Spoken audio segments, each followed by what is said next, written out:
Brazil is one of the largest countries in the world, but when Europeans first settled it, the plan was for its borders to look like this. So how did we end up with this instead? How did Brazil get so big?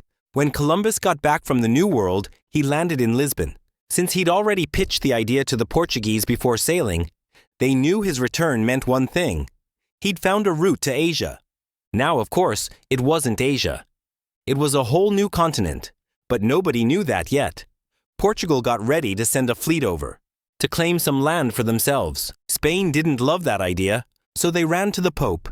He didn't want Catholic countries going to war, so he just divided the world down a line, giving Portugal a small slice of land in the Americas. A year later, in 1494, Portugal and Spain renegotiated.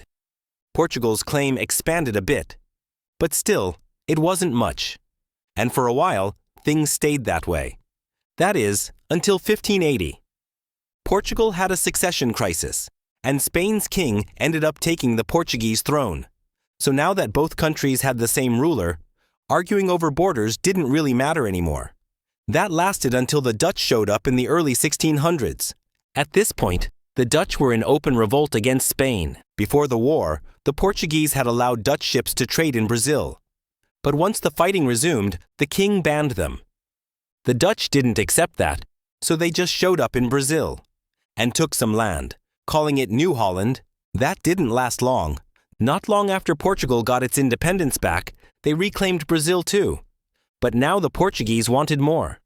They started pushing westward, in search of gold and slaves, which meant Brazil began to expand. Naturally, Spain wasn't thrilled, so in 1750, the two sat down to renegotiate.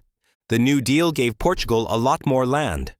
All this, in exchange for giving up this to Spain. Seems like a bad trade for Spain, right? But they had two reasons. One, much of the land Portugal got was dense rainforest, not very useful to Spain. Two, that southern strip was a major smuggling route for getting goods in and out of the Spanish Empire.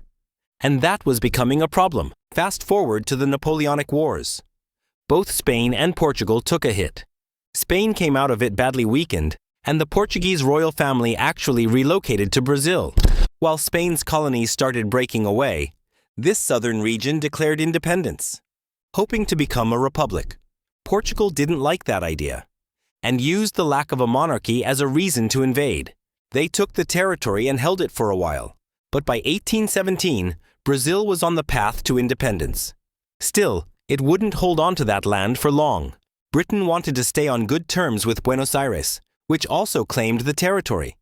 And since war could mess with British trade, or worse, require them to get involved, they helped broker a deal. In 1828, the region became the independent nation of Uruguay. Over the rest of the 19th century, Brazil formalized its western and northern borders through treaties with its neighbors. The last big dispute was here. Territory claimed by both Brazil and France, but neither country had done much to control it. That is, until 1895, when French troops showed up and were quickly pushed back. Rather than go to war, they took the issue to international arbitration. The ruling favored Brazil. That was the last major border shift, and that's how Brazil ended up being the size it is today. I hope you enjoyed this episode.